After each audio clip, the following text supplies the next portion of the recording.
Hello மக்களே, welcome to Prema's Culinary. இன்னைக்கு நம்ம வீடியோல பார்க்க போறது தட்டை ரெசிபி. ஒரு கிறிஸ்பியா முறுமுறுன்னு தட்டை எப்படி பண்றதுன்னு தான் இந்த வீடியோல நம்ம பார்க்க போறோம். வாங்க குயிக்கா தட்டை பண்றதுக்கு என்னென்ன இன்கிரீடியன்ஸ் தேவைங்கிறத பார்த்துடலாம். தட்டை பண்றதுக்காக நான் 1 டேபிள் ஸ்பூன் கடலைப்பருப்பு வந்து 1 மணி நேரம் தண்ணியில ஊற வச்சு வச்சிருக்கேன். நான் 1 கப் அரிசி மாவு வறுத்துட்டு எடுத்து வச்சிருக்கேன். 1 டேபிள் ஸ்பூன் உளுந்து மாவு, அதாவது நம்ம வறுத்து அரைச்ச உளுந்து மாவு, அது 1 டேபிள் ஸ்பூன் எடுத்து வச்சிருக்கேன். நீங்க உளுந்து மாவு சேர்க்கலாம், அப்படி இல்லைனாக்கா பொட்டுக்கடலை மாவு கூட சேர்க்கலாம். ஒரு 4லேருந்து 5 கருவேப்பிலை எடுத்து வச்சுக்கலாம். 1 டீஸ்பூன் சில்லி பவுடர், கொஞ்சமாக பெருங்காயம், அப்புறம் 1 டீஸ்பூன் கீ, 1 டீஸ்பூன் உப்பு. இதுதான் தட்டைக்கான தேவையான இன்கிரீடியன்ஸு. நம்ம எடுத்து வச்சிருக்க இன்கிரீடியன்ஸ் எல்லாத்தையும் ஒரு பவுலில் சேர்த்துடலாம்.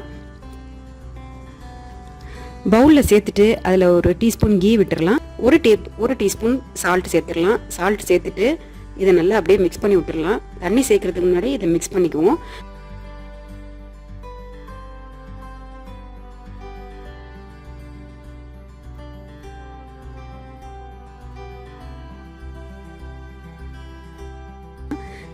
நமக்கு இந்த மாவு பிசையறதுக்கு ஒரு 1/2 கப்பு போல தண்ணி தேவைப்படும்.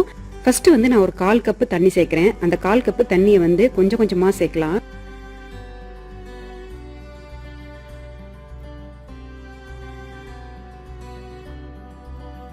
மாவு இப்ப எல்லாமே ஒன்று சேர்ந்துருச்சு. நம்ம தண்ணி சேர்க்கறதை நிறுத்திட்டு மாவு வந்து நல்லா டைட்டா பிசைஞ்சிக்கலாம். தட்டை மாவு இந்த மாதிரி ஒரு டைட்டான டோவா பிசைஞ்சு எடுத்துக்குவோம். தட்டை மாவு இப்போ ரெடி ஆயிடுச்சு. அதை சின்ன சின்ன பால்ஸா நம்ம உருட்டி எடுத்துக்கலாம். அந்த பால்ஸை ஃப்ளாட்டா தட்டி எடுத்து வச்சு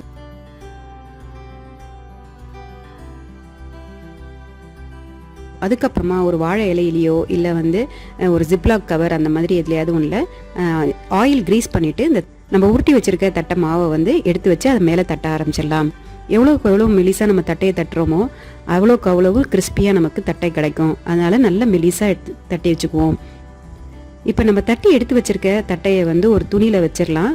நீங்கள் தட்டையெல்லாம் தட்டி இந்த மாதிரி ஒரு துணியில் வச்சுட்டு அதுக்கப்புறமா கூட பொரிக்க ஆரம்பிக்கலாம். இல்லைன்னா டைரெக்டாக வந்து எண்ணெயை ஹீட் பண்ணிவிட்டு தட்டையை தட்டி டைரெக்டாக எண்ணெயில் போட்டுடலாம். உங்களுக்கு எது கன்வீனியண்ட்டாக இருக்கோ அது மாதிரி செஞ்சுக்கலாம். நான் ஃபஸ்ட்டு எல்லா தட்டையும் தட்டி துணியில் எடுத்து வச்சுட்டு அதுக்கப்புறமா எண்ணெயை ஹீட் பண்ணிட்டேன். எண்ணெய் வந்து ஹீட் ஆகிடுச்சான்னு பார்க்குறதுக்காக நான் அதில் கொஞ்சோண்டு மாவு போடுறேன். மாவு நல்லா பொரியுது. ஸோ எண்ணெய் நல்லா ஹீட்டில் இருக்குது. லோ டு மீடியமில் வச்சுட்டு நம்ம தட்டி வச்சிருக்க தட்டையை எண்ணெயில் சேர்த்துடலாம். சேர்த்த உடனே திருப்பி போட வேண்டாம். ஒரு ஃபியூ செகண்ட்ஸ் வெயிட் பண்ணிட்டு அதுக்கப்புறமா அதை திருப்பி விட்டுருவோம். நல்ல கிறிஸ்பியா கோல்டன் கலரா ஆனதுக்கு அப்புறம் நம்ம எண்ணெயிலேருந்து அதை வெளியில எடுத்துடலாம்.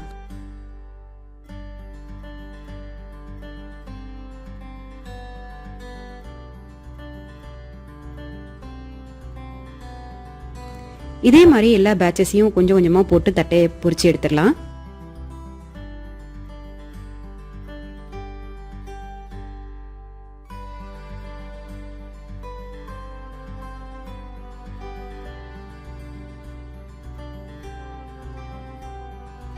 இந்த மாதிரி தட்டை செஞ்சு பாருங்க. ரொம்ப டேஸ்டா இருக்கும், ரொம்ப கிறிஸ்பியா இருக்கும். நல்ல ஒரு ஈவினிங் ஸ்நாக்ஸும் கூட. ட்ரை பண்ணி பாருங்க. ட்ரை பண்ணி பார்த்துட்டு எப்படி இருந்ததுன்னு உங்களோட ஃபீட்பேக் சொல்லுங்க. அதுக்கு முன்னாடி லைக் பண்ணுங்க, ஷேர் பண்ணுங்க, கமெண்ட் பண்ணுங்க, சேனல் சப்ஸ்கிரைப் பண்ணுங்க, அப்புறம் இன்ஸ்டாகிராம்ல ஃபாலோ பண்ணுங்க. இன்னும் நிறைய இன்ட்ரெஸ்டிங்கான ரெசிபிஸோட உங்களை நான் அடுத்த வீடியோல சந்திக்கிறேன். Until then, bye from Prema Arvindan. Bye.